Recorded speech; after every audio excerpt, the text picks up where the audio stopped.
everyone, welcome back to my channel Gitanjali Story Time in Manipuri. Ngasi medical condition gi wari ama puraga lakjare. Ado ngasi gi medical condition se rare medical condition haitare ne genetic medical condition ne ado especially aina nupamacha sing inkhalakpa sing ado body yam semningba sing se moidana hena wari se ai tahaninge karino habada sigi se moida yam kanagadra haidi Toy but hobos, Buddhi am Naleva Patava Tobo near do Mayamda in a awareness ma pinning bedo Adogi Nupamacha singna hena Tawayama tabi, I did tabio haitare sigi what he say. Todo a sea, Sahitra took suba, Nupamacha, Rohan Godania, Hina Nupam Sam that Tokiduni 2020. Rohan Godania say Augusti Tang Hum 2000. For the poe Magi Mapasna, Hitendra Mamana Puspa Godania, Kawe, Doga Magi Machi, Amalay, Elisha Hana. Adoga Moise, Middlesex, West London, UK, the local Dogane, Labane. Rohan say Yamna Nushiba, Yamna Inakara, Adum Chabatapa Watana, Adum wealthy family, the game, Kaure, Indian parents, the Masa Poksabane. Adomana Atombo in a Popogi, Mamana Yam Lunto Waitari Puspasna, Mana. Legi hiring a lehenba, manatogi hiring a honba, kotba, mamma, Suyamna close or a yam kizeraga, Chauri. The massive the high school da Tambahore, the high school da Tambahobus da Masimai Angam Kangi, my Angam Kangaga, Koikari Haita, and the Magi Masakse Saitra took Surazu, Chahi trying to again Pamasaga Malaga, Mayamnaga Dum, Hadi skinny, Rohan skinny ro, Kainagadum, my school, the Gadum Angamasen. Bully max na tapida hadi lakna da na kota na to dagi masam thina my body gi matang sam conscious whatever mas muscle ga tong ninge dagi di kano body building ga tawraga mai masa khara muscle ga hapchat ninge ko ninge ma se taw dagi man mayum da la ga mapas da high bazani da smai body semninge ai ko je workout to ba hawrani kholani baba nang ai kano protein shake ko balai bio kholo na to sida mapa na hamada askai kana ba hay mai nang college karaga dum yarak tok su ko tok su to sida sya ma siningai to ri to sida spas mama sina he ama he lai biro kano dagi market dagi khara review phaba khara kano to do Pagadaba Malabi Roma, so Yamnamazi school cab, the Sudum, Mamana Vizina, Kano, Chaitiat Mali, the Uchiet Mali, Colin, Adum Lakna, Cole, and the year number the Gimogi school, the Ango Sudum Yawin, Ango was in the Masamo, the Chow door, Moising in a dum pushed over Kotpato, Cole, and Adogi leave that was the Gidima Passina, he tenders Nanuita, and a Paraparanangi, protein shakes, my labir again, a Toraga, Magi Suti, Moyi Macano Lab Hitarene, summer break lave Matamoiba. Summer break matamsida mases my school karamdaigi hauropagi new class hauropagi session hauropagi says da mankhalize mayum da suti manung da workout tawraga kholaga body ga tawraga masaga je khra beef up tawraga my school da no class laga mayam da surprise oge khot ke na khala kanda mapajin lairapagi protein shake se dum maji num hadi numinini humni je thakba hore August ki tang 2020 sida Rohan je ayung anta hagule Nay mamachin maya sing or a colore, Adoga Mogi kitchen the Kundaraga, Jacums tame my protein shakes. Adomas protein shakes, Adum Yam Law, Yamawanda, Yamkana, Hinabudio, but manas mahazi, I see challenge at all the dia, I must see protein shakes, Madi, I tuck the Hainanda Bayadi and a masina. Kanotoraga, Sikangaga, Putoragama, Kanozi protein shakers, Kano, my mixer, my shake Tonga the happy, Sangom Hapsale, Doga shake Toraga, swords at Tingaga, among the long tie. I think top was owning the tower, must have Hadi Mon, Nang Law, but take away Basida Dubu Mankalize, a school's a hodore, who's a hata, any whom the I said, Hadi Tam, I say, Tabo Paraktre, I. Tunamak ay kana tawda ba yade ay body je sem da ba yade na adagi Rohan si su lai su yamna hay aduga masina yamna hay base piano se am hay ma piano khong se am hay aduga moigi school gi band daga mazu moigi competition ga yaw ga dum chatle ada masi numit se ma piano gi mun da tawroi ge magi ka da changaga magi room da video game we ge na video game am lay da video game se da workout ki strength Kanogi training duguma mayam yawe adu doina tawrage hoje protein shake se ayukta thabanina ai ngatang workout tawraga matam manghal roge ni ma se kakhale kakhalaga माजे से कनो तौर हजिगी workout तौबसे हौरे हौर माजे साइगी we से थागलगा मागी room गी we थागलगा माजे मै युजिगी ट्रेनिंग गी देगी वर्कआउट की तौबा हौरे अदा सिगी नुमिसिदा मै कनो सिगा मागी ममा पुष्पा सिगा मची सिगा मै सुना कनगी मरी मता मगी फंक्शन मै पूजा गी फंक्शन अमा लेना चटखिबा चटपसिदा कनोदा पुष्पाना हितेंद्रदा हाइरमजानी लंच तो नोय दुम सेमगा चाहौरो होय दुम अंता चतौनिना ना हितेंद्रना डोंट वरी अकोनी गिदी दुम अमा हेक्ता चकन तौरगे कइनो म फिगर आउट तौरगे फ्रिज मनोंग नंगना थमम दुम नंग कैम वारनो चलो तौरे अदे lunch timing you're lunch timing यौबदा हित दुम कनोदी रोहन दी माई कार दुम लै हितेंद्रजना कइनो येंग फ्रिज मनोंग हांगतोगा सैंडविच ओना चारगे ना माना सैंडविच सेमगा कनोसिदा चखुमसिदा फम्मगा माना कौनोसे कौथरे रोहन लाओ नंग लंच तौरस लाओ लंच मतम यौरेना अदगा माना हितेंद्र फम्मिंगा सिदा रोहन कुमथरगा माजे फम्मगा मोय तौदी कनोदी हितेंद्र दे दुम साइ फोन नो येंगा चारगा यंखलपसिदा मचानुपाजे सैंडविच अमा पाइरमदरे हाइदी सुखथरगा मखुतना साइना चकचक थिल्लगा लेरमे अदा हितेंद्र सिना कैदौरगे रोहन नंग लंच तौददि सैंडविच नंग हाउ तौ जानिंग तौर कांदा माना आई पुक यम नाइ ngasidu ai जानिंग द्रे दादी आई लंच स्किप तौगे याब्रा ना हाइ अदे हितेंद्र सिना ओ नंग जानिंग ददि फरे कैदौरगे नंग ना बुक नाइदो माना खंगदे आई ओजु ओरुरे अनिरक ओरुरे दोगा खंगदे पुक्स याम नुंगाइते थुक थुक थुक सुलावे खोले तौबदगी माना फरे नंग रोहन नंग अतंग कनो तौरो नंगी आई नंगोंदा कनो पिरके जूस म पिरके अदो नंग थाओ अदुगा नंग काखलगा बथक्ता नंग पोथाजरु रोन तौरे अदगी कनो से रोहन से काखत खरे दो मागी कनो दो जूस सु पूरा काखत खरे नगी हितेंद्र से दो मागी दो थबक तौ तौरे अदुगा मामागा मचीगा सिसु नुंदांग दो मलिकलक दोयबनेबा अदो माना लन कनो दे डिनर दा मु हंग जंगले नंग डिनर दा कै चाजिगे खोसिगे ना माना बा आई केम जानिंग दे आई पुक्स सौजु फोको दम नुंगाइता लेरे दो जूस सु थागे आई ngasiगी मील्स म पूरा स्किप तौरगे ना अदो हितेंद्र से ngатang होय फरे फरे नंग नसा नुंगाइद्रदि चाब्रनो अदो नंग होरेन लामअगदि आई हाइरो नंग कनो थममगे आई कनो हवाई थोंबगा चाका फ्रिज मनंग हापमगे नंग होरेन लामदि दुम साला चारोको आई तुम्बा चंगागे तौरगा हितेंद्र जो चंगरे द हितेंद्र ज कन खंदे दि मेबी अंगांग कन तो मबुक नुंगाइर मरे कनोम चसलमनी हेयंग नुंगाला फजरमनी न खल्ले हितेंद्र सिना मागी कारदा लेरिंगाइ सिदा कोई ड्राई हिविंग हाइतरेने कोई उबगे तौरपगी मखोन से ताबसिदा हितेंद्र जे पलौना हगोलगा इमा कनानो सिकिदो रोहन ओरा झालाना मासे रोहन की कासिदा चंगसल येंगबसिदा रोहन से मागी बाथरूम दुदा कनो नोंधारगा हेक्ता कोई ओदी ओदबिदा ओबगे on tawraga mase khoigi kanu haitare dry heaving tawraga leirambe ma pas na mai gi kanu sita managan sita nalaga rohan ka dawraga na mana ikam sai degi pukse dum no I think no ai talere amu phai amu kanu tawi khole amu phai degi de amu oning ai so ani rak am sung sure oru ba kholo ban tawre da mana nang na sai gi ising ke juice nang thak ta ba ro nang kem cha de dehydrate tawgani rohan nang kan to man ai mo ai chaning ai kam tawge puksem no ai tre kho train tawre ma pa na du nang doctor chasiran हाइबस मान यानी खोने कनो तौग माले just stomach flu गुमा नत्रगा stomach bug गुमा मा तौरमदों माले दुगी ओरमगनी अदो इदुम आई पोथारगे बाबाना दुम चंगो नंग काला दुम लेरो आई सिदैदा आई यामदा नुंगाइत्रगना आई नंगोंदा कनो तौरगे कौरके तौबदगी मपा से ngahak रोहन जे तुमहन बाबो फम्मगा लेरमकांदा माना दि पुष्पा दोजु दाइना नोदा मोइगी लेक्तना खोतना मामाना बिसिंग सखिमनिना माना ए कैसु कारेदा अंगांग मबो नुंगाइतबसिबो high रोइगेना हाइद्रे अदगी ngahak macha je ngahak leraga rohan je tumthagi bagi timing sida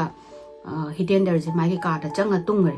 nongala kan da mana hagulaga masanupa do bom ta check tawge na changa yeng bas masanupa je pura condition am da lerma ba mama se di rohan was like white as sheet adi paper white tong na mama je khoi imu thang daga hekta kuchu kumen thok ta gai lermi adagi papa je na rohan how nang kamai tawrage na har kan sida aidi mangonda kaino matarang marangama icha chatlaga maje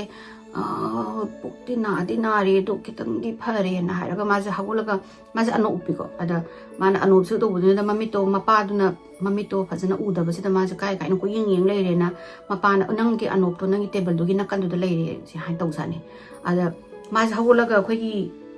tarang ma chatbado adi table haraga ꯀꯔꯥꯏꯗ ꯂꯩꯕꯅꯣꯅ ꯈꯪꯗꯕꯩ ꯇꯥꯏꯞꯇ ꯀꯣꯌꯦꯡ ꯌꯦꯡꯕꯗꯧꯅ ꯇꯧꯋꯦꯕ ꯑꯗꯩ ꯃꯄꯥꯁꯤꯅ ꯔꯣꯍꯟ ꯅꯪꯒꯤ ꯁꯥꯏ ꯅꯪꯒꯤ ꯀꯩꯅꯣꯗꯣ ꯑꯣꯏꯔꯣꯝꯗ ꯂꯩꯕ ꯇꯦꯕꯜꯗꯣ ꯑꯗꯨꯗ ꯂꯩꯗꯨꯗꯤꯅ ꯍꯥꯏꯕꯗꯒꯤ ꯃꯥꯅ ꯇꯦꯕꯜꯁꯦ ꯍꯦꯟꯅ ꯑꯣꯏꯔꯣꯝꯗ ꯌꯦꯡꯉꯒ ꯑꯣꯏꯔꯣꯝꯁꯤꯗ ꯂꯩꯔꯝꯕꯁꯤꯗ ꯍꯥ ꯀꯥꯏꯅꯒ ꯍꯥꯏꯗꯤ ꯀꯩꯅꯣꯃ ꯐꯪꯉꯦ ꯀꯥꯏ ꯍꯔꯥꯎꯕꯣꯏ ꯍꯥꯏꯗꯤ ꯍꯔꯥꯎꯔꯦ ꯀꯥꯏ ꯍꯥꯏꯕꯒꯤ ꯇꯥꯏꯞꯇ ꯃꯥꯁꯦ ꯑꯣ ꯀꯥꯏ ꯍꯥꯏꯔꯒ ꯑꯅꯣꯞꯁꯦ ꯎꯞꯁꯟꯈꯤꯗꯣꯏꯅꯦꯗꯤ ꯃꯄꯥꯁꯤꯅ ꯀꯔꯤꯅꯣꯅꯦ ꯃꯥꯅ ꯇꯧꯔꯤꯁꯤꯕꯨ ꯃꯥꯒꯤ ꯅꯥꯀꯟꯗ ꯂꯩꯔꯤꯕ ꯑꯅꯣꯞꯁꯤꯕꯨ ꯃꯥꯅ ꯍꯥꯏꯗꯤ ꯇꯦꯕꯜ ꯍꯥꯏꯔ ꯀꯨꯏꯅ ꯌꯦꯡꯉꯤꯁꯤꯕꯨ ꯀꯩꯗꯧꯔꯖꯥꯠꯅꯣ ꯃꯥꯁꯤꯕꯨ ꯗꯤꯍꯥꯏꯗ꯭ꯔꯦꯠ ꯌꯥꯝ ꯇꯧꯔꯕꯖꯥꯠꯂꯥ ꯑꯗꯩ ꯑꯣꯕꯅꯦ ꯑꯗꯩ ꯉꯁꯥꯏꯒꯤ ꯆꯥꯗꯕ ꯈꯣꯠꯇꯕꯗꯧꯗꯨꯗ ꯗꯤꯍꯥꯏꯗ꯭ꯔꯦꯠ ꯇꯧꯗꯅ ꯀꯟꯐ꯭ꯌꯨꯖꯟ ꯂꯩꯔꯤ ꯃꯥ ꯍꯥꯏꯗꯤ ꯂꯩꯔꯤ ꯖꯥꯠꯂꯥꯅ ꯈꯜꯂꯦ ꯃꯥꯅ ꯂꯥꯛꯑꯣꯅ ꯑꯩ ꯕ꯭ꯔꯦꯛꯐꯥꯁꯀꯤ ꯀꯩꯅꯣ ꯈꯔ ꯁꯦꯝꯒꯦ ꯅꯪ ꯀꯨꯝꯊꯔꯛꯑꯣ ꯂꯥꯛꯑꯣꯅ ꯇꯧꯔꯒ ꯃꯄꯥꯁꯤꯅ ꯃꯈꯥꯗ ꯃꯥꯒꯤ ꯕ꯭ꯔꯦꯛꯐꯥꯁ ꯀꯩꯀꯩ ꯑꯉꯥꯡ ꯔꯣꯍꯟꯒꯤ ꯁꯦꯝꯕꯤꯔ ꯂꯩꯔꯦ ꯑꯗꯨꯒ ꯍꯤꯇꯦꯟꯗ꯭ꯔꯁꯤ ꯀꯩꯅꯣꯁꯦ ꯔꯣꯍꯟꯁꯤ ꯀꯨꯝꯊꯔꯛꯑꯦ ꯑꯗ ꯃꯥꯅ ꯀꯨꯝꯊꯔꯛꯄꯒꯤ ꯇꯥꯏꯃꯤꯡꯁꯤꯗ ꯍꯤꯇꯦꯟꯗ꯭ꯔꯁꯤꯅ ꯃꯥꯅ ꯀꯩꯅꯣ ꯃꯁꯥꯁꯦ ꯁꯨꯃꯥꯏꯅ ꯀꯩꯅꯣ ꯇꯧꯔꯤꯁꯤꯕꯨ ꯑꯣꯔꯗꯅ ꯇꯧꯔꯤꯁꯤꯕꯨ ꯃꯥꯅ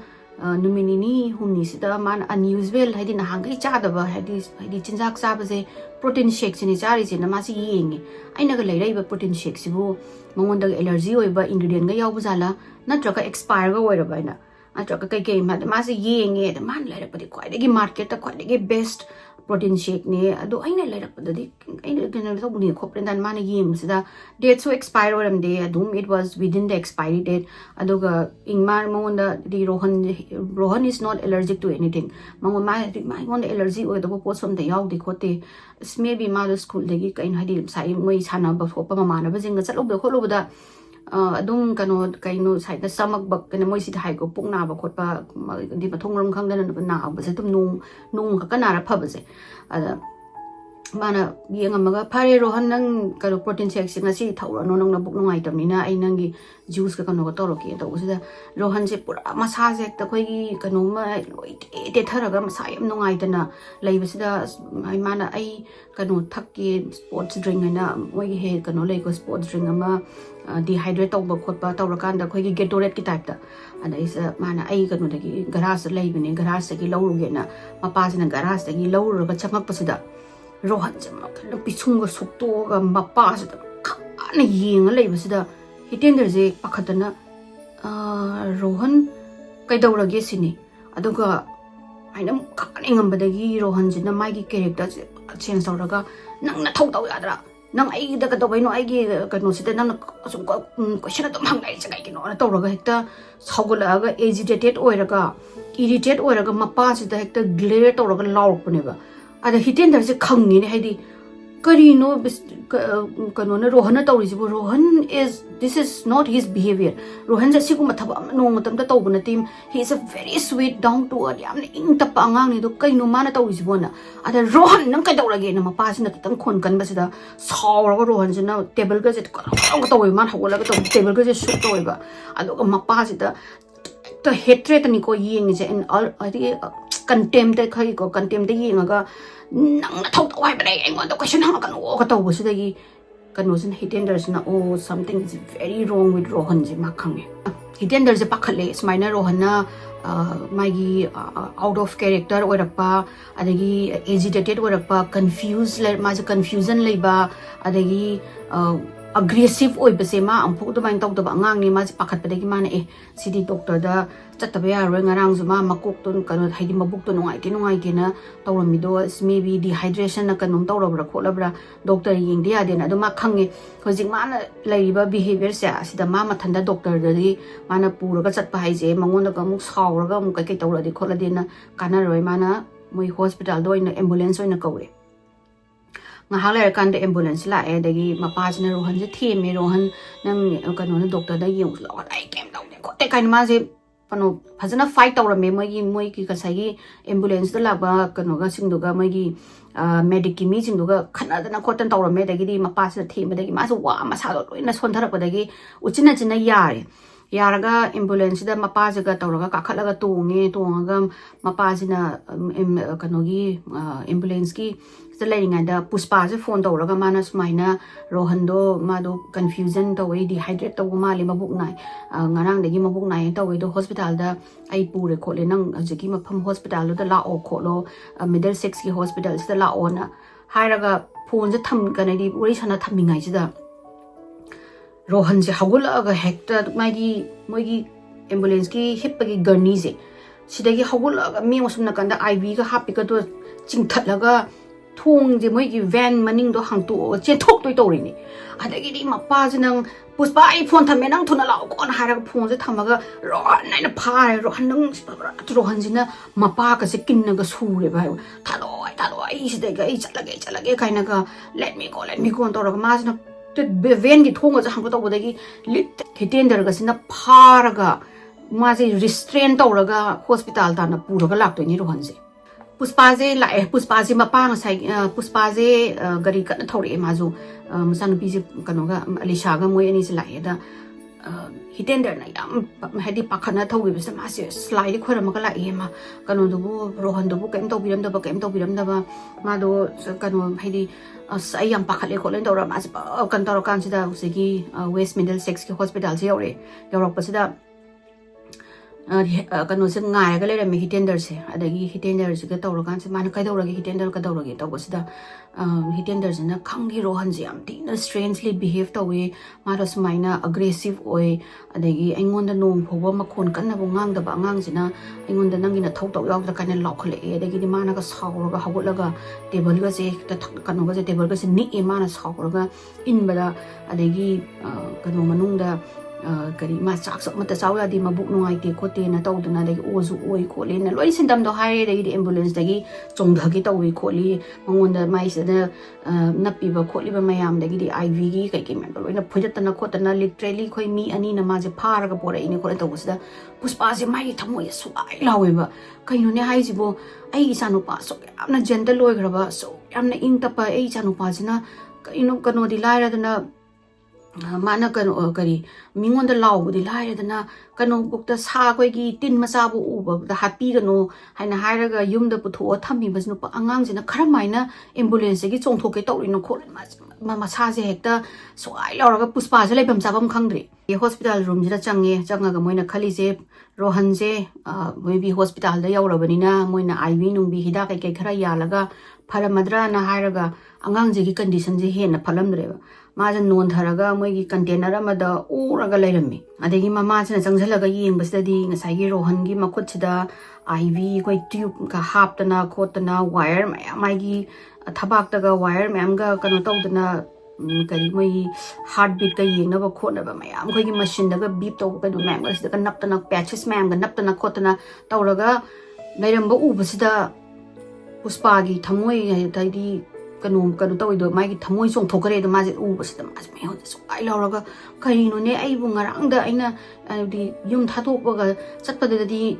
कन्ना नोगा अइंगोंदा लेहौबनि नुंगाइरो नोइ नुपी म्याम पूजादा नुंगाइरो नोइना नुपी म्याम पूजा चलिदो आइजो कद आइजो खंगे खोले काइनागा अइंगोंदा फकी दम बिचाने करिनो तौरमिसिबो सिदि फिबम अमक आइगी इचा मालमद्रे सिदि किनो फिबम अमक काइरमेना अदई पुष्पाना हिटेंडरदा हंगे कदौरगे कई हाइगे डॉक्टर ना अदगी कनोसिना हिटेंडर ना एक्सप्लेन तौवे हेदि रोहन जे मागी कंडीशन जे हॉस्पिटल दा लापदगी हेन सोचलए अदुगा डॉक्टर जीजु आइडिया अंत लेते सिनी रोहन दा नाहली जे करी मरमदगी नारिनो करमाइना माजे नारिनो रीजन से खंगदेन हायना रोहन जे ना मागी मबुक से हेदि एक्सक्रूसिएटिंग हाइदी इंटेंसिव हाइदरारिने को इंटेंस पेन म्याम नाइ खोले एक्सक्रूसिएटिंग पेन लई मबुक से अदोके मतिक नागरे खोट खरेना तुम कंप्लेन तौले अदगी माजे कंफ्यूजन जु लई खोले ngahak leraga maje karai da leino amu heta question hangi adagi amu karamaina sida hospital da amu laino na adugumba question mangonda ma kaino ma ikau ba kaino ma dum tau lai rai hospital da ma kamaina yaura ino kaina mo adugumba hanjana hang lei kholena asi tabadagi puspa sidi panic tau ba haureba kaino ne haisi boina adagi maje kap maje upai maje mas ma pije tarak tore maje di kanogi mamang sida rohan mamang sida ade mana excuse me na haraga mas mapana tho mai hallway se toraga mai bag se mamai chu khumjalaga na ma se laure manung ade masaje kaino ma kari ma se pakhat man na angang degi masak se hekta loira ma bani ko phibam ma tawlera ma bani adegi ma se thoraga ma se ma pior tare ma se machaji gi ma amna nungsi jaba do amna luna tawjaba angang macha dong thamjari ba macha no pane doga ma chalam dai da kaim ta hodraga hojik no tawriba phibam se kari no kholino na ma ꯄꯤ ꯇꯥꯔꯦ ꯑꯗꯒꯤꯗꯤ ꯃꯥꯁꯤꯅ ꯁꯣꯔ ꯁꯥꯡꯅ ꯍꯣꯟꯊꯔꯦ ꯃꯥꯅ ꯑꯩꯅ ꯁꯨꯃꯥꯏꯅ ꯀꯩꯅꯣ ꯀꯞꯄꯒ ꯑꯃꯨꯛ ꯔꯣꯍꯟꯅ ꯑꯃꯨꯛ ꯀꯩꯅꯣ ꯇꯧꯈꯤꯅꯤ ꯎꯈ꯭ꯔꯒ ꯑꯃꯨꯛ ꯃꯥꯒꯤ ꯊꯃꯣꯏ ꯑꯃꯨꯛ ꯁꯣꯟꯊꯈꯤꯅꯤ ꯍꯥꯏꯔꯒ ꯃꯥꯁꯤ ꯃꯁꯥꯁꯦ ꯀꯝꯄꯣꯁ ꯇꯧꯔꯒ ꯃꯥ ꯁꯣꯔꯁꯦ ꯑꯃꯨꯛ ꯁꯥꯡꯅ ꯍꯣꯟꯊꯔꯀꯥꯟꯗ ꯄꯨꯁꯄꯥꯁꯦ ꯑꯃꯨꯛ ꯀꯩꯅꯣꯁꯤ ꯔꯣꯍꯟꯁꯤꯒꯤ ꯀꯥꯁꯤꯗ ꯑꯃꯨꯛ ꯆꯪꯉꯦ ꯑꯗꯩ ꯄꯨꯁꯄꯥꯁꯤꯅ ꯔꯣꯍꯟꯒꯤ ꯃꯅꯥꯛꯇ ꯆꯪꯉꯒ ꯃꯥꯅ ꯔꯣꯍꯟꯗ ꯍꯥꯏꯗꯤ ꯃꯨꯟꯅ ꯌꯦꯡꯉꯒ ꯃꯥꯒꯤ ꯀꯩꯅꯣꯁꯤꯗ ꯃꯔꯥꯏꯕꯛꯁꯦ ꯆꯨꯞꯄꯤꯔꯀꯥꯟꯁꯤꯗ ꯔꯣꯍꯟ ꯀꯩꯝ ꯇꯧꯔꯣꯏ ꯈꯣꯠꯂꯣꯏ everything is gonna be fine you will be just fine ꯍꯥꯏꯅ ꯇꯧꯔꯒ ꯑꯉꯥꯡꯁꯤꯡꯁꯤꯗ ꯍꯥꯏꯗꯤ ꯇꯧꯔꯒ ꯃꯥꯅ ꯀꯣꯜꯂꯒ ꯃꯥꯏ ꯃꯈꯨꯠꯀꯁꯦ ꯄꯥꯏꯕꯤꯔꯒ ꯃꯃꯥꯁꯤꯅ ꯇꯧꯔꯒ ꯐꯝꯃꯒ ꯂꯩꯔꯤ ꯃꯥꯏ ꯃꯅꯥꯛꯁꯤꯗ ꯄꯨꯡ 2-3ꯁꯦ ꯄꯨꯁꯄꯥꯒ ꯍꯤꯇꯦꯟꯗꯔꯒꯁꯦ ꯍꯧꯖꯤꯛꯀꯤ ꯍꯣꯁꯄꯤꯇꯥꯜꯒꯤ ꯔꯨꯝꯁꯤꯗ ꯍꯪꯒꯠ ꯍꯟꯗꯥ ꯑꯗꯨꯝ ꯔꯨꯝ ꯃꯅꯨꯡꯁꯤꯗ ꯃꯆꯥꯅꯨꯄꯥꯒꯤ ꯃꯅꯥꯛꯁꯤꯗ ꯂꯩꯅ ꯍꯪꯒꯠ ꯍꯟꯗꯥ ꯆꯠ ꯂꯩꯔꯦ ꯃꯆꯥꯅꯨꯄꯥꯁꯤꯅ ꯑꯃꯨꯛ ꯀꯟꯐ꯭ꯌꯨꯖꯟꯗ ꯑꯃꯨꯛ ꯆꯪꯅꯤ ꯑꯗꯒꯤꯗꯤ ꯑꯃꯨꯛ ꯑꯦꯛꯁꯇ꯭रीम ꯑꯦꯖꯤꯇꯦꯁꯟ ꯍꯥꯏꯗꯤꯀꯣ ꯊꯤꯅ ꯁꯥꯎꯔꯒ ꯃꯥꯒꯤ ꯉꯁꯥꯏꯒꯤ ꯐꯨꯏꯗꯠꯅꯕ ꯃꯥꯒꯤ ꯍꯥꯞꯄꯤꯕ ꯈꯣꯠꯂꯤꯕ ꯃꯅꯥꯇꯣꯟ ꯀꯩꯅꯣꯗꯒ ꯃꯈꯨꯠꯇꯒ ꯊꯤꯜꯂꯤꯕ ꯑꯥꯏꯕꯤ ꯇꯧꯔꯤꯕ ꯈꯣꯠꯂꯤꯕ ꯃꯌꯥꯝꯗꯣ ꯆꯤꯡꯊꯠꯇꯨꯒꯤ ꯑꯃꯨꯛ ꯇꯧꯕ ꯑꯗꯒꯤ ꯃꯥꯅ ꯂꯩꯔꯤꯁꯦ ꯀꯥꯏꯗꯅꯣ ꯑꯃꯨꯛ ꯍꯪꯕ ꯑꯗꯨꯒꯤ ꯑꯗꯨꯝ ꯄꯨꯡ 2-3ꯁꯦ ꯑꯗꯨꯝ ꯇꯧ ꯂꯩꯔꯦꯕ ꯉꯥꯏꯍꯥꯛ ꯃꯤꯅꯤꯠ 10 ꯂꯩꯔꯒ ꯑꯗꯒꯤ ꯗꯣꯛꯇꯔꯒ ꯅꯔꯁꯦꯁꯁꯤꯡꯁꯤꯅ ꯂꯥꯛꯑꯒ ꯑꯃꯨꯛ ꯃꯣꯏꯗ ꯀꯩꯅꯣ ꯍꯥꯏꯗꯤ ꯇꯦꯁ ꯃꯌꯥꯝ ꯇꯧꯕꯒꯤ ꯑꯦꯛꯁꯄ꯭ꯂꯦꯅꯦꯁꯟ ꯃꯌꯥꯝ ꯇ꯭ꯔꯤꯠꯃꯦꯟ ꯃꯌꯥꯝ ꯇꯧꯕꯒꯤ ꯍꯥꯏꯗꯤ ꯃꯣꯏꯁꯨ ꯐꯤꯒꯔ ꯑꯥꯎꯠ ꯇꯧꯕꯗꯣ ꯍꯥꯏꯗꯤ ꯀꯔꯝꯍꯥꯏꯅ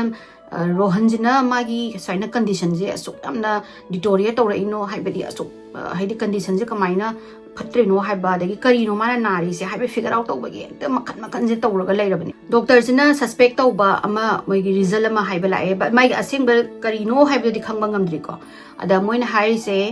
स्पाइनल कोड की कलम का ब्रेन की सैसदा इन्फ्लेमेशन लई अदुना मोइना राइट अवे मेडिकेशन थादबे यारोय मेनिंजाइटिस की है ना मेनिंजाइटिस हाइसे अखोगी ब्रेन का स्पाइनल कोड का कवर तौब मेम्ब्रेन से सिदा इन्फेक्शन तौरकांदा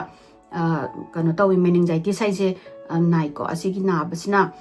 हिदाक से थुना तौरसी अदुगा हिदाक अमगा मुहैदी हिदाक लाइना अमसु मोइना मु सस्पेक्ट तौवे सिगी लाइनाक सिगी ममिंगसिना लाइना अमसिना इंसेफेलोपैथी हाई सिजना ब्रेन डैमेज की जनरल टर्मनिको ब्रेन डैमेज और disease that affect brain function है दुना नेबा मांगा साइ काउ खोलिबा मयाम से अदुदुना हिदाक से डॉक्टर न खुदक पीबा हौरे अहमबदा रोहन जे मोइने सिद पीबा मोइ गिजिगी हिदाक सिंगसे मेनिंजाइटिस का ngsaigi ब्रेन डैमेज का डिजीज की हिदाक से चाबदा रेस्पॉन्स फजन तौरम हिदाक सिदा अदुबो अहिंग पुंग बारो तारक तोबा टाइमिंग साइन सिदा मासे रेस्टलेस ओइबा मु हौरे रेस्टलेस ओइरगा मा ngsaigi माना तौबा माइ बिहेवियर को एजिटेटेड ओइरकपा अग्रेसिव ओइरकपा देकी कंफ्यूजन लेबा अदुगा हॉस्पिटल की बेड सिदगी चोंधर का चेनी का तौबा तमा ngona ngsaigi कनो मरुई सेदा नपतना पैचेस में नपतना खोतना आईबी मैम तौरीदो खोलीगदो लोइना थादलगा चेनुगी खोतोबे तौरपदगी मपाजना फारेने कनोसे रोहनजे मोइजु कबो कबो उइरुमनिको फार कानसिदा धमगा पुष्पा नामदा नर्स का वना त कनोसेना पुष्पाजे त मिहुन मा बसमनागा चतलोय फारगा माजना नर्स की कॉल बटन जन नम्मकांदा लेरे मोइना साइगी पुष्पाना कॉल बटन जे प्रेस तौबदगी नर्स अनि चेंजले नर्स न बेसिकली कनोसे उबसिदा सिचुएशन से उबदगी मोने रिस्ट्रेन पूरा लागा रोहन जे मपा कनोगी हिटेंडर की मतेंगदगी रिस्ट्रेन तौरे रिस्ट्रेन तौरकांसिदा मागी हार्ट बीट तगी करिदगे त मशीन जिदा बीप से अरोइबिदा तौरेबा दगी डॉक्टर जे लाई डॉक्टर जी चले दगी डॉक्टर न चेक तौरकांसिदा डॉक्टर न पुष्पा गा हिटेंडर दा हाइरे हाइदी रोहन की कंडीशन जे याम थिना अनस्टेबल ओरे मागी हार्ट एक्टिव मागी हार्ट बीट के एक्टिविटी मागी कनो तौरिसे सी यामना एबनॉर्मल ओरे दना मा होजिक नॉर्मल हॉस्पिटल रूम हाइतारेन हाइदी कैजुअलिटी हाइगद्रा हंगे असिगी रूम सिदा लैबे यारोय माजे आईसीयू द पुसलजेन हाइरबा अदगी पुष्पासना वार्ड हारगा माजे डॉक्टर नंगा हाइरबा पोसे करिनो रजिस्टर तौद्रेबा कइनो आइसिबो आईसीयू द पुसन भाइजे कयामु यामना कनो लूरबसनोना पुष्पासना क्वेश्चन जे मुहंगे वार्ड हाइना मुस माजे अदगी डॉक्टर सिना रोहन की कंडीशन जे यामना अनस्टेबल ओइरे Pushpa I know you are shock I am too shock आई होजि कइनो आइदी कोइदी अहम सस्पेक्ट तौबसे मेनिंजाइटिस का ngsaigi ब्रेन की कनो दुगा डिजीज दुगा तौबने दुबु असी ओइदबा माले and we could not figure out मासे करिनो नारी से हाइबसे कोई figure out तौबा ngamdre aduna ICU द पुसलजेन हाइबदगी कनोजे पुष्पाजे ममी मनागा लोने लखटलगा माजे मपी रासी लगा माइती मपी से तादोरेबा पुष्पा न खलीजे करिनो करिबु लाइना नादना माना सो यामना कंडीशन जे सोइना फत्रगा नॉर्मल हॉस्पिटल की रूम द लैबा यारदना ICU द पुसनदोइसिबो करि अनाबन ओ हाइबजे हंजन पुष्पा की मकोक सिदा हंग लेरे dagi nurse na inform tawre hojik ma ICU da changadi sedate tawraga ma he is going to be asleep ma dum tummaga leirani aduna noi ju ngasai dagi ayuk tagi lakpadagi noi ju pothadri sida sum hospital gi room da leiraga noi ju hena wani hayeng nungalaga muk atoba magi paw muk la kanda muk tawna sarpudi noi yum da chatlo koina phasana yengsalage yum na chatlaga noi ngahang just pung ama ni doi su tumuro duga muk hayeng ayuk ngata muk lao kholo na tawdagi moi se ngahak haira me dagi hi tender ju gi condition ju makok mana kai pung pha pharaga machin mayaga gyamen amta ta da ubsdagi kano sina phare puspa sina macha nupi ju khadi le sabi jong ju leiri na phare do di yumdang hak tawraga hek nungan baga la se na moi se mayum da chatlaga moi chaba thakpak amta khangre dagi di alishana mapan dagi kai kino khara ka order tawre adu moi khara cha bai cha da boy tawraga wari san thai hitender na su kari no ai khangre ai isa nu pa ju kari na ri no ai gyanam ta dre ICU da pusan ba ai ju kari ana puno ju doctor sina khangam dre na dagi moi su hak su kappe dagi di pare the moi tum na ba tawrase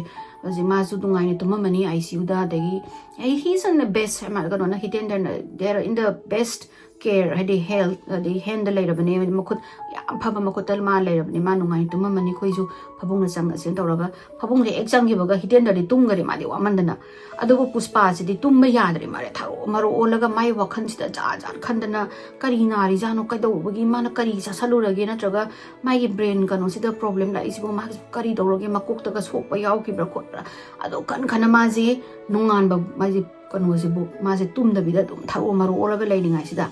ayuki pung manga tarapusida phone ama lai puspa gi phone je khingakpadagi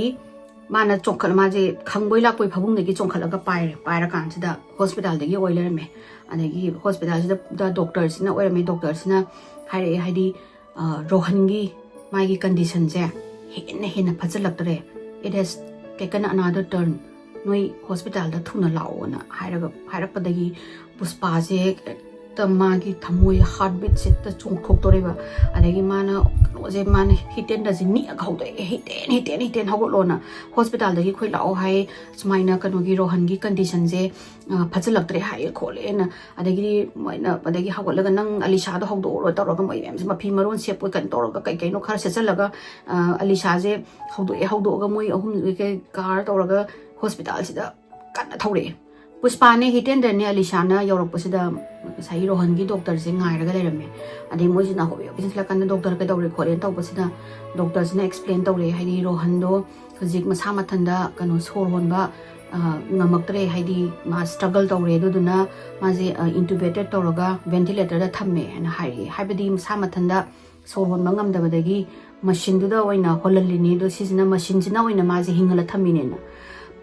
puspa ji pura shock chat khraga ma je hekta ji ki bana loire ba kainu hairi ji bona adagi mana hitender sida hairi je kainu khoin tawdu ji bo kai dawrage angang je kai dawrage kholage na ma sida hitender kai dawrage kholage ichanu pa ji bo kai dawrage kholage na ma sina tawrabadagi doctor si ne am nongai tana idi kanu tawraga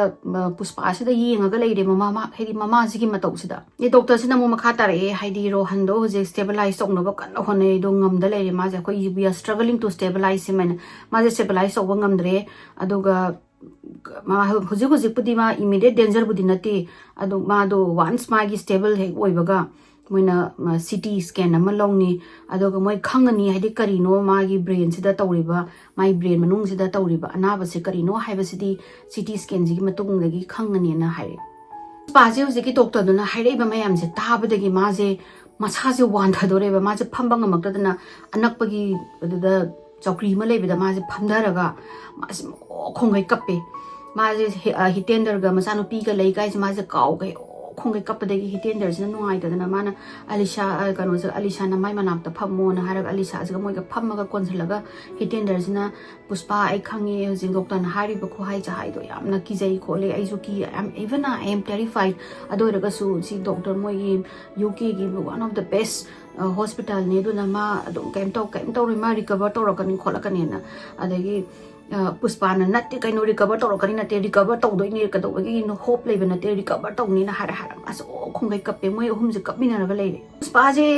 ai menu pa do na ma machin na haijabani mai no pan haibu do ma thajaningi machin na haijabani farakani na do mama haibu na mai gi thamoi si da kano di kano ma chingna bari power ga leire ba सुगुम्बगी timing सिदा माजे optimistic ओइबा ngamakt karino machado gi condition do dum unu dum chak tha kano pung kho hauri khudingi dum ditoria to ba hela banina adegi uchina china doctor na moi haire noi ICU da rohan chu una ba yarani na puspa ga hitender ga sangi ICU da adaga ma gi sai rohan do di mamit usalaga hipaga masai intubated tawraga ventilator dam kai ke do hapaga manaton daga tawraga moi haini manaton daga intubate tawraga kholaga machine ga beep tawdana khotan lairamba drishya je ubasada puspa gi thamoi je mache thokna kai re adai ma do du bo changaga mana tensely ma sai rohan gi phabung na kanda phammaga machanu pa gi makhose pairaga mana nanbiraga ai lai da khoiramaga lei hedi machanu pa se bom ta gyan ta hanbiro om ta phanbiro na nadong ngahak lairaga doctor do mu every few minutes changaga ma gyan tarakpra gyan tara kanda ski kano je CT scan je logdoine adudana amu changa mu yengamba adagi mana mu doctor do na mu harame hek ma gyan tarakpaga si kano logbaga CT scan logbaga adum kano tawrani kholani adum khangani kholani game wa kano khot kano kaigumba mai CT scan gi result gi matungina we have the best doctors in town gana khoi adum kano tawna ba rohan gi ma pharakna ba tawduni khotoini na tawrame dagi mama ji ju ma di mapa ji ju kachinam na phamaga leire machi ji ju kachinam da phamaga leire mama jina rohan gi puspa na rohan gi manak ta phamaga adum mama di mami usalaga moi lai khoram dana adum leire finally late afternoon da moi CT scan je paf kano to bangame mai gi sagi rohan gi brain gi CT scan je lo bangam badagi result lak pa je ngai ro kholon haraga doctor ji ju mai sagi result lu ngai ba chakhre aduga doctor je result je puraga changak pa je amna khoi gi thoi am nongai tana haidi pau nungai ta ba ma pi dori haibagi maung da changak pa sida puspa gi thamoi ji di ta songaga ma kai haidino masa se laingam chabam khangdre ma nik ba hori ma ji masa je adagi doctor na haire haidi ai kai haidino khangdre adubu ai haida badia de kano je rohan gi mai brain je si je severe swelling tawre na hairaba haibadi mai gi brain sida chaunu pom haidi kano ma swelling tora pom thoaga leire aduga si kai gumba control tawdraga di yamna fatal oiba haibadi siba yayena adumina doctor sina pau sam ngai tan haire doctor sina haire moi gi dugi manakta anakpada yamna best haitare ne kwai degi moi gi kano ji gi city ji gi kwai degi phaba best neurosurgeon gi department amada da phone tobuni hospital amada adubu team do na haire ise moi gi CT scan dugi matungina yengbagi matungina rohan gi pressure se adoki matik na magi brain da swelling je tawbasina magi brain da pressure se adoki matik yamna lei bhadi adoki matik chauna lei ga hatai ne pressure se aduduna akoina operation tawbuse akoi success oigani haiba ngamaroi adi inspanogi ngak mogi mama pa gi thajabagi natraga or paisa gi makta da haidi tawbana haidi tawbudu di khoi pamde adubu magi results gi matungina di we are very sorry akoi magi brain just ma sigi surgery se tawraga ma hingani haibagi guarantee piba ngamoi hena adumaina hospital dagi paula e hana jamu mama ga pa ga jamu tamme puspa je doctor sida han har je ma kainu nang haidu ai nang ngang do ai kainu ai gyanam ta tadre har haidi kainu da puspa je di ma jang sai asigi wa je ta basida माजे माइ मकोक से संसारम the चखरेबा मा हाय मोइने doctor न ngangi ji machin thiba ngata ngangi ni माजे लौगरेबा कइनो नोइना ngangi ji bo ai gi chanu pa ji bo he's gone too far to sab kano save ai chanu pa ji bo do kano tawkhra lamna chakhraba ma ji bo kan banga moidro hai ji bo noi ngangi do ai mawa log de ni you must be joking kar ma se ha ga ngata nga nok thoi edi kari to mai expression hai grief se people me mama amane masanupa adubu taka tek na lerba masanupa adubu kaishu tok da bidanu minini da survive tok moi swelling control tok nga maro hajela pokholok mayam jagi puspa sina doctor sina nok thora ko you must be kidding and man nang phagi to ni khori ni hai the doctor si jam dongai tre doctor si mapi ra chele ba mama gi masak to u da mana I know ma'am but magi Rohan ki condition ja he is far too gone nai ma se I don't think he's coming back na to de puspa je har ga ma se ma pi ta ra ga ma se kari no noi na ngai do bon har ga ma se khong gi ma se kappe hai ai noi na ngangi wa do ai lo bangamoi ai noi na ngangi wa do ai lo bangamoi ai icha no pa ta ka tek ta ngarang da ai na ha na thamama jibu kai no noi na ngangi jibu kan banga maroi hai jibu noi si gi yumba kanu gi United Kingdom gi one of the best hospital na no ina kai do ba gi no ai icha no pa jibu kan bangamoi hai jibu na kappa da hiten da ji ma ji kappa ko pa da ma na Puspa please control yourself Puspa please control yourself na tawrang themi next day evening bo Rohan je ventilator da dum hapga ventilator da hingalaga dum thamme adu mai gi swelling je brain gi swelling je sum henjalapana mai gi body gi function kari sing je tam na dum fluctuate to ba khot pa hore adagi Puspa jina nungdang wai ra mosale next day ko ni moina la pa dum to next day sina mana phammaga Rohan gi manak ta phammaga mai makut je na laga mana hedi macha no pa je na konzalaga makhwang na konzalaga makut tawraga thamme ba as if mama do na kolaga di kai mbok chat pa yara roi mai manak ta leirani ka haiba gi type ta mana ma konzaraga leibido adagi machi je ma Rohan gi room da ma hekte di bera malai mana angang oi rai ngai dagi dum kolaga tumba aduga huju pakhang phara ji chahi ta tok suruba chawra pakhang phara kan du dum mai gi ka mai phabung gi na kan gi table la dum thamaga tumba malai adu puraga lai alisa jina aduga mana Rohan gi kano da makut mai gi sugam makut ja thangat piraga mai gi pambom sida hipalle teddy bear do aduga alisa jesu mapi man kappaga adi khangba ngamra da nama jesu kachin namna chenjan gare adagi hiten de jesu mana opposite ki side da phamaga mama ga mapa ga sina Rohan gi makut se nala ga adi Rohan kanona Puspa na khoirami si icha no pa si pom da halakhan biro na khoirama kappaga ma si ngai raga le Rohan di dum motionless ta dum ngasai mai ventilator da dum leire IV mayam machine mayam khong duna khotna na kanna adagi hiten ga kanoga na Elisa ga na mama da mu ying adagi ni Rohan da mu ying kai dawdo no khangde mama ji pura ngau bi dong na doga mama ji ju thaja usu ayada ba haitare ni Rohan je sumai na tawraga moi de ki chakrani habase adagi doctor sing do sagi Rohan gi doctor na changa aga mai is there any sign of life haidi ma soru ka holibra mai gi kana tragana mai gi brain activity ka mai to wi kholi da hanjan na check to bulai adagi finally nungdang wairam gi mai nungda haitare ni pung 3 makhai ga tarakpa sai sida doctor sina yam sadly yam no aitana hidender ga Puspa da inform dore habedi Rohan gi brain je pung ani hum sure brain activity amta laitaba I think it's time in a high ma kano brain activity pung ani hum laitaba haibaje is not coming back and noi goodbye hairo I'll give you some privacy na harmaga doctor je thokre Puspa ji re ka tawdre ma di ma sa no pa je ma khut je kan che kon jalaga ma khut na laga nang ka story man ai nang mama si lai ko nang mama si lai bungo nang hagoloi bungom ta hagoloi tawre harga dum ma si accept to bangam dre ba doctor du na hairami to haibadi Rohan je brain dead oi re haibase ma hai ai lo bangam moi si ni adagi mama gi thamoi na bu kana nangam du no macha no pa mama bu si bai si bu kana na kamaina thaja bangam doinu ba adu na ma hai si bungo kem to roi mama si lai ko nang halo nang kem to roi na tawra ma de murung solaga dum lai grabani ko adagi hiten da kappe Elisa su kappe na kan da du kano si Puspa si ma pi mokta deba mana kem to roi ji Rohan ja halaka doini kem to roi ma noina kapi to kai no kai na onsalaga ma wa ka chaidana ma sanu pi da ka chaidana ma na go ka story ma halak to ni to raga leire kano to re go di hiten da zo Elisa zo goodbye du haidi adu mai na nang semningba adu ni hai du noina du pi doini ko doini adu ma dei ma pa du zo mana nang mathang ma pok ta mo halau kholo du na to raga dum moi goodbye haire do Puspa si di goodbye hairo sunga ya do masano pa do ko laga lay do raga su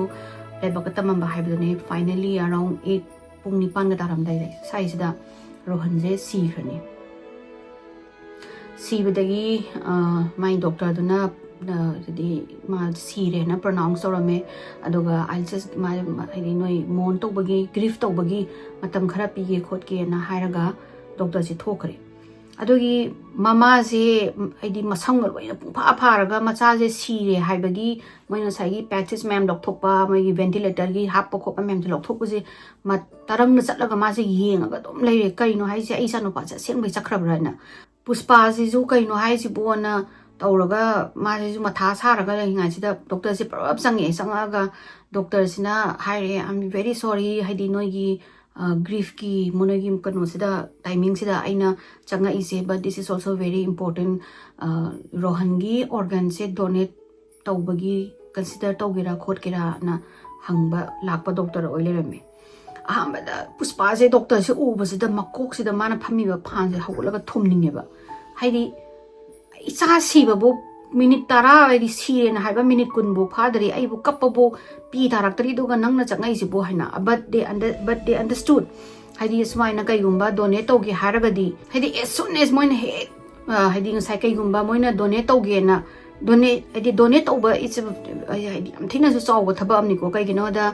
hoi legi da badu yam nungai ti adubu haina brain dead na legi da basigi organ atopa mayam functioning organ singse si organ di donate tawragadi atopa mi punsi manga tarukan ba yaiba aduduna doctors na hari se noina si considered I know my timing is very bad haidi ai na changai ba timing se na matang chada ba timing ni ai noina ai ubada ai phuningangani ai khange doraga su ai gi di mai gi di protocol ne tawda ba yada ba adon noina ai donate tawro na haragadi I'll just go away aduna donate tawge na consider tawragadi thuna haibiro o kai kino hada donation je sagi kano sina patient sina as soon as possible ready see ba as soon as possible the harvest hodabne ba harvest hodagadi donan di organ donate tawba yaroi khoroi duna consider tawro na ado hamada puspa ga hiten daga sam sauninga me but they understood moi le issue haiba mini haibadi her son their son is just 16 years old ko sahi tar tuk sudanga riba hadi magi organ lo na mag healthy oi na oi kholi aduna magi branded oi ba haise atopa family mari manga da oi rasu moi masano pa sina si basina kan banga magadi moi consider tawni hana moi masana toraganda and puspa su khange hadi Rohan do adugumba donation kari kra amna masana su pamba interest ulame ma sidringa de su mamang de gam thaina mamang de gidum adai hoi sauninga ka su moina haire we understood and haira ga hoi akoi Rohan gi kano se organ se donate tawgi na adumaina ria kano yare yabadagi doctors na chi mayam pura la e moi gi sign dongna ba adugi mem de chi singdo loinamak sign tawrakanda finally they donate whatever they could moina sagi Rohan gi organ degi lokhat pe moi lawba ya bangai loina lawraga donate tawthokre Rohan gi deba karma lorakpagi hapta mu pharak pasida mana puspa sina Rohan gi ka mai phabung sida phammaga mai phabung mai ka ma tup ka impai di ko hana leiramba Rohan na chakhibagi phibam do ada thame mana kanambu changi su yade kanambu na ka imbulotion basu ya roena ada mana phabung sida hippaga mana phabung do na laga macha nupa na supama phaijup to aduda manam je sangna namkan sida mai ba mi siba pi taraga aduga macha nupa sina pairamba te di bear se sisina mai gi thamoi gi mathaba gi che konsolaga mana ko laga thamaga mana wakhana dum tawra leibu haidi ai gi sa jibu kari kamai tawrin ma si exclusive hoba mam sa nupa je sigraba ma accept taw ngamdre mai sa nupa je sigre leidre haibaje mana khali se karamaina kaisu su tawdana koina ga naraga lekidabani haibabudi hoi ai accept tawrage koina nabadagi ma se legi da du kaisu tawdabaduna karamaina kadawrino ma gi bu kari anaba oirabano doctor na su just brain disease ni hai but brain disease su di mathanda kamaina la ino hai su doctor sing su khangamdre and on top of that mana khali se kai gumba Rohan gi anaba sina genetic ki laina gumba natragana khoi gi environmental gi laina gumba oiramagadi mai ni masi musu laidana adana alisha ju nagadra magi question se ja mongon mai wakhan da puspa gi wakhan da la abni ko but moi adu di khangbang ngamdre Rohan duna series exactly sagi doctor na ha is brain swelling brain gi infection inflammation meningitis sai se siga on top of that ngasai gi moi gi brain gi disease amade gi legi da bani haiba katani moi na khangni but exact karamaina legi dino haiba di ngasa mai gi Rohan gi organ sing de loina mak donate tawgrabani na khangma ngamdre adore su kaino madi mai thangoi na kano ma chik thillaga laibido haibadi karamaina adok thuna kari laina na bu adok thuna nimi humni dam ma sai di pakhang macha ma bu hat pa yarino kari maram no haibabsini mangonda dum khalaga lai aduga moi gi whole family sisu question mark amda dum hingbado kari na masano pa do kari anaba na hat ino kari brain gi anaba kari problem no haibase every waking hour ko moin hagol i khudingi masa mathanda tum hogole hangba tumam dai ware hangba ngak tang kha brain je free obe du gi question do hangba aduna moi si yari ngai brain ji da loina magadi kano taw na ba dum hona ra leire ade matam matam na sum hogre tha tra hom doi sure sahi ma khara hele ji ro ha kano se rohan je si gi ba gi sahi pharak pa sida macha kano je alisha je ma je university da kano phangdana admission phangdana masi moigi in kano da legi dore ho kano university ki hostel da dorm da legi dore ada numit se hitendra ga puspa ka sisu yam thawai yamna nungai ta alisha je thinba chalini ko haibadi alisha je sakhragadi moigi mayum je kanambo le roi only hitendra ga mama do kata macha haibadi kano leitabadagi rohan leitabadagi he na moisu emotional oiba hele bai alisha na sumaina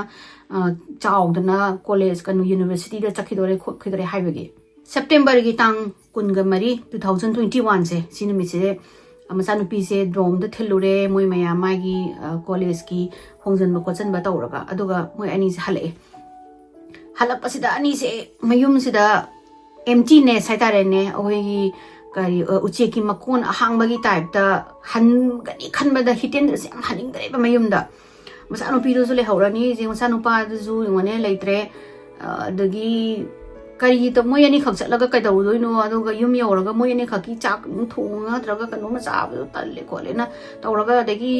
gari thobagi mu matemat matam adi puspa ga hiten ga sum mari tongaraga ni ko lai se hedi phajana thawi ga thaude gen tongaraga adagi hiten na yum je yogdore nang kamai tawje haino dinner se tawsida puspa na nang apa ma tawro puspa ding asai gi macha ma sigi bagi grief di loidrimni mana kano gi pochai huju phoba rohan gi pochai sing da mata pai drimni mai ka da hana gi leiba ka do dum thamaga leine ada mana asnang apa ma tawro kho lo na tawre thing thingje na adagi hitender na adu di phare ma pan gi ra kaino kan tawre se restaurant na changa chawra je yum de yawra ga khoini khaki thonga cha ba hai do talle boring chure khole na haina ringai sida puspa gi number sida phone lai lak pasida kaino ma khoi gi hitender da mon kaino phau bu phone je yeng masida unknown number an haraga UK health service ite haiba haidi uzika je phone lak pase UK kanu makhada number do unknown haraga su karamba haidi number oigani haibagi happy ko adaista kanu sina hitender sina puspa phone do pakhlo do ga kanu da car speaker da samu on tawri adagi puspa su phone do yengamaga mana car speaker sida connect tawraga phone je pakhali phone je pakhala kanda nupa amna paire hello on tawri adagi nupa sina haire is a National Health Service for Blood and Transplant team degine na haire mana kanano du di en hamatamda nangi na chanupa gi organ transplant tawbagi harvest tawbudo adugi team degine na haire ada mana sagi mi sina haise hitender ga puspa ga se asi se urgent meeting amagi dakata re noi asigi National Health Service ki jaisida as soon as possible lakpangam gadra haina ade hitendra ga puspa ga se yengnaraga kari no haisibo ada moi jo hana degi question amade lum tawraga moi de mathakta lum tawraga leina ko ada puspa aduna dono sina hitendra sina khumme yes kanu nei address haro I'll be there and tawrakanda address hare de puspa nei yankanda just in 1 hour drive adegi hitendra na I can be there in 1 hour and hare I want pungamada I yawra gi yagadra hare kana nupa sa nupa sina absolutely thank you so much I appreciate haidi noina kudakta koin lao haraga lai se I appreciate a lot lao kholon tawro degi hitendra sina car se speed tawraga hujigi National Health Service ki kanu sida office tan ha kani se thawre mafam je yawre hujiki mafam je yawraga hitendra ga puspa ga na hanga kan ga sai nupa phone tor ko nupa do ngai le me man ai ne phone tor ko do khop do na ada meeting gi room da chang obi it's very important yamna urgency ne akoi ne meeting taw do se kho do se taw dagi moi changa kan sida asigi meeting sida hairak pa se ta ba sida hitendra ga puspa ga di shock chat khreba National Health Team ki service na moida explain tawri se haidi Rohan gi liver kan tawbudo mangon da accept tawri ba haidi mangon Rohan gi liver transplant tawri gi nupa se sigi nupa se yam kanna nari isini transplant tawraba tha ama phaba tana tarak haidi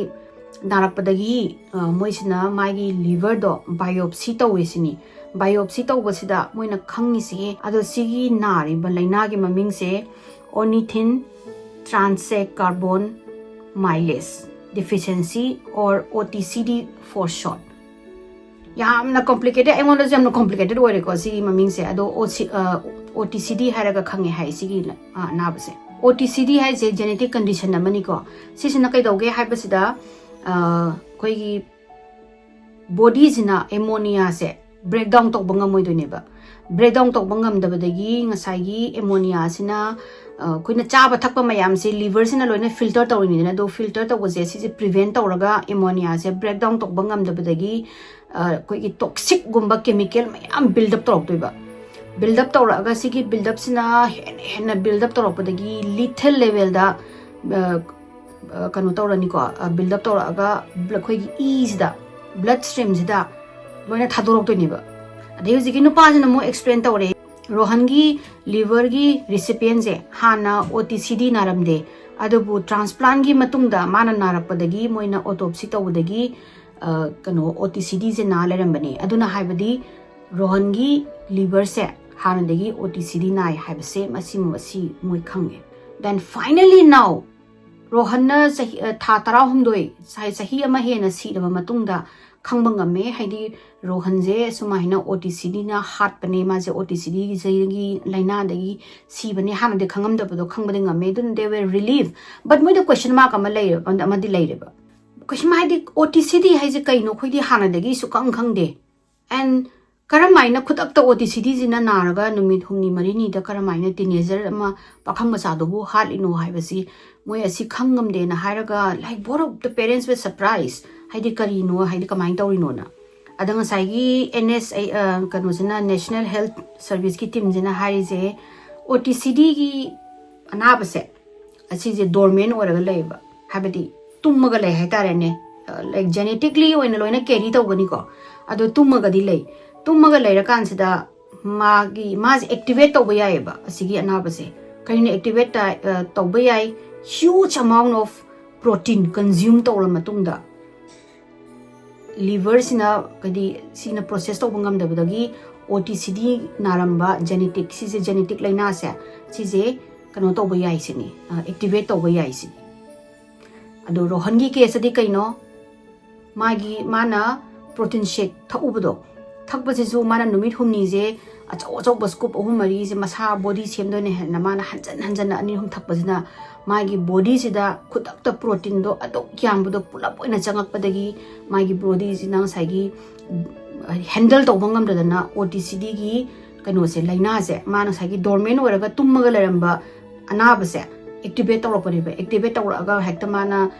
kan ammonia je release tawrapani ba kangkong chairaga di body manung kan Rohan gi body manung sida Rohan na mapunsida protein je adoki matik thamba natiba aduna ne ba magi body jina mangonda kanu tawbangam dabado handle tawbangam dabde ma na bane ba Puspa ga hitender ga di sigi matang sida taba sida hekta thamoi se mache thokna kai re ba moina kari gumba OTCD ko ba sigumba ma leirame na khangaga di moina Rohan do kari gumba matamda protein shake de supi pitha moi kai gumba protein amata pira moi hena ado moina pidraga ma nar oidra haibedugi adudi kano di leidre ko maybe in the magi punsi duna hingi ngai mana chariba protein jingduna mathang accumulate tawraga narakpasu yai but chahi 33 ta hatpadudi oiramoi because only mana the large amount of protein amuktang da mana thaubudo minini mana numi humni subudani mana narido minini humni se mana mayam khoi scoop thauduna magi body duna control tawngam dina si ni haibase ada OTCD je estimate ko 1000 people United Kingdom da effect away high adaga studies hujikan di kan zo studies sauri male hadi OTCD gi matang da karam khaidi karam mana test tawni khotkani haiba do maina studies ki matungina khangi je si extremely ko dangerous oi aduga kaigumba angang pokta ngari ba angang da narga di 50% of the infants si haye aduga kaigumba adult chahi 33 ki mathakta kaigumba narakpa je khangaga di 10% of the people ko diagnose obaje si hai